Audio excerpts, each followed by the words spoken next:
नमस्कार बिहार, स्वागत है आपका आज के दैनिक समाचार बुलेटिन में। आज हम बात करेंगे बिहार के शिक्षा, रोजगार, गैस और राशन कार्ड से जुड़ी बड़ी खबरें। जानिए कब मिलेंगे कार्ड पर पैसे, क्या है गैस सब्सिडी का नया नियम और क्या अपडेट है बिहार बोर्ड इंटर परीक्षा पर।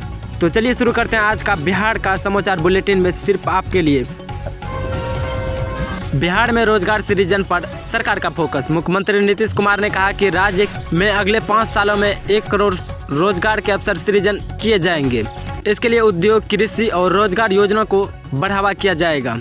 युवाओं को स्किल ट्रेनिंग देकर स्थानीय स्तर पर नौकरी उपलब्ध कराना सरकार की प्राथमिकता बताई गई है।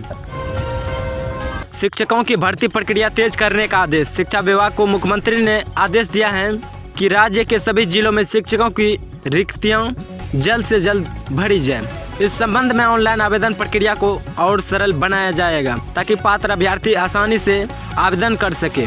भर्ती प्रक्रिया दिसंबर तक पूरी करने का लक्ष्य रखा गया है।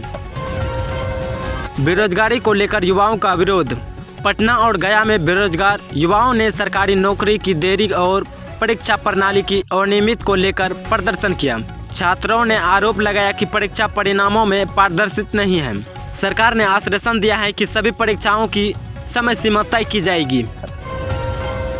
महिला स्वरोजगार योजना की शुरुआत। राज्य सरकार ने नई महिला रोजगार योजना की घोषणा की है। इसके तहत ग्रामीण महिलाओं को 10,000 से 2 लाख रुपए तक की आर्थिक सहायता दी जाएगी ताकि वे छोटे व्यापार शुरू कर सके। इसका उद्देश्य ग्रामीण अर्थव्यवस्था में महिलाओं को भागीदारी बढ़ाना है।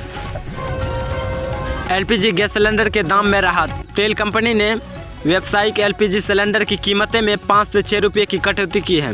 हालांकि घरेलू सिलेंडर की कीमत में फिलहाल कोई बदलाव नहीं किया गया। पेट्रोलियम मंत्रालय का कहना है कि जल्द ही घरेलू उपभोक्ताओं को भी राहत दी जाएगी। राशन कार्ड सत्यापन अनिवार्य। खाद्य विभाग ने सभी लाभार्थियों से अपने राशन कार्ड का आधार और बैंक खाते में लिंक करना अनिवार्य कर दिया है।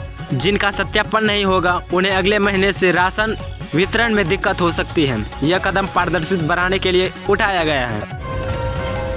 One nation one ration card योजना में नया अपडेट। राज्य के सभी जिलों में अब राशन कार्ड धारक कहीं से भी राशन प्राप्त कर सकेंगे। One nation one ration card योजना के तहत डिजिटल सिस्टम को और मजबूत किया जाएगा। इससे प्रवासी मजदूर को राहत मिलेगा और भ्रष्टाचार कम होगा। गैस सब्सिडी के लिए आधार लिंक जरूरी। सरकार ने एलपीजी उपभोक्ताओं से कहा है कि गैस सब्सिडी का लाभ जारी रखने के लिए आधार और बैंक लिंक आवश्यक है। जो उपभोक्ता इसे अपडेट नहीं करेंगे उन्हें सब्सिडी नहीं मिलेगी। 30 नवंबर तक की समय सीमा तय की गई है। बिहार बोर्ड इंटर परीक्षा की तैयारी शुरू। बिहार बोर्ड ने इंटर परीक्षा 2026 के लिए फॉर्म भरने की अंतिम तिथि 25 नवंबर तय की है। परीक्षा फरवरी 2026 में आयोजित होगी। बोर्ड ने छात्रों से समय पर फॉर्म भरने की अपील की है ताकि एडमिट कार्ड जारी करने में देरी न हो। डिजिटल राशन वितरण की शुरुआत। राज्य के कई जिलों में राशन वितरण पर बायोमेट्रिक और QR कोड सिस्टम से किया जाएगा। इससे फर्जी कार्ड और अनियमित वितरण पर रोक लगेगी। विभाग का दावा है कि यह सिस्टम दिसंबर तक पूरी बिहार में लागू कर दिया जाएगा। किसानों को अगली किस्त की प्रतीक्षा।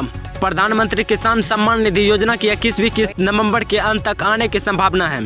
बिहार के लगभग 86 लाख किसान लाभार्थी हैं।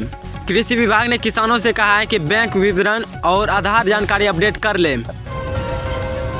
स्किल डेवलपमेंट केंद्रों का विस्तार। राज्य में 50 नए कौशल विकास केंद्र खोलने की मंजूरी दी गई है। इन केंद्रों में युवाओं को तकनीकी प्रशिक्षण, कंप्यूटर शिक्षा और रोजगार परक कोर्स मुफ्त दिए जाएंगे। सरकार ने कहा है कि इससे ग्रामीण क्षेत्रों में रोजगार बढ़ेगा। छात्रवृत्ति भुगतान में तेजी। बिहार सरकार ने पिछड़ी वर्ग और अनुसूचित जाति के छात्रों की लंबित छात्रवृत्ति जारी करने का आदेश दिया है। शिक्षा विभाग ने बताया कि नवंबर तक सभी पात्र छात्रों के खाते में पैसा भेज दिया जाएगा। कॉलेज में उपस्थिति होगी ऑनलाइन। उच्च शिक्षा विभाग ने सभी सरकारी कॉलेज में छात्रों और शिक्षकों की उपस्थिति को ऑनलाइन करने का निर्णय लिया है। इस व्यवस्था से अनुशासन और पारदर्शिता बढ़ेगी। यह सिस्टम दिसंबर में लागू होगा। बिजली बिल पर राहत। ऊर्जा विभाग ने ग्रामीण उपभोक्ताओं के लिए बिजली बिल माफी विशेष योजना लागू किए हैं। जिनका बिल लंबित है वे एक मुश्त भुगतान ब्याज से राहत पा सकेंगे। यह योजना 31 दिसंबर तक चलेगी। शहरों में स्मार्ट कार्ड आधारित बस सेवा शुरू। पटना, गया और भागलपुर में स्मार्ट बस सेवा शुरू की जा रही है। यात्रियों को डिजिटल कार्ड से भुगतान की सुविधा मिलेगी। यह योजना शहरी परिवहन को आधुनिक बनाने के तहत शुरू की गई है। नए राशन दुकानों की नियुक्ति प्रक्रिया शुरू। खाद्य विभाग ने 1200 नई पीडीएस दुकानों की स्वीकृति दी है। पात्र उम्मीदवारों से आवेदन मांगे गए हैं। सरकार का उद्देश्य ग्रामीण इलाकों में राशन वितरण को और सुचारू बनाना है। बिहार में औद्योगिक निवेश को बढ़ावा। राज्य सरकार ने 500 एकड़ भूमि उद्योग क्षेत्र विकसित करने की मंजूरी दी है। इसका लक्ष्य है कि स्थानीय युवाओं को नए उद्योग में रोजगार मिले और राज्य की अर्थव्यवस्था सशक्त बने। शिक्षा में डिजिटल क्लासरूम की पहल। राज्य के 200 सरकारी स्कूलों में स्मार्ट क्लासरूम की सुविधा दी जा रही है।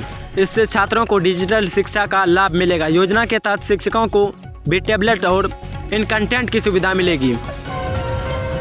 राशन वितरण की निगरानी मोबाइल ऐप से। सरकार ने नया मोबाइल ऐप लॉन्च किया है, जिसके जरिए आम नागरिक राशन वितरण में गड़बड़ी की शिकायत कर सकेंगे। यह ऐप नवंबर के अंत तक सभी जिलों में जारी होगा।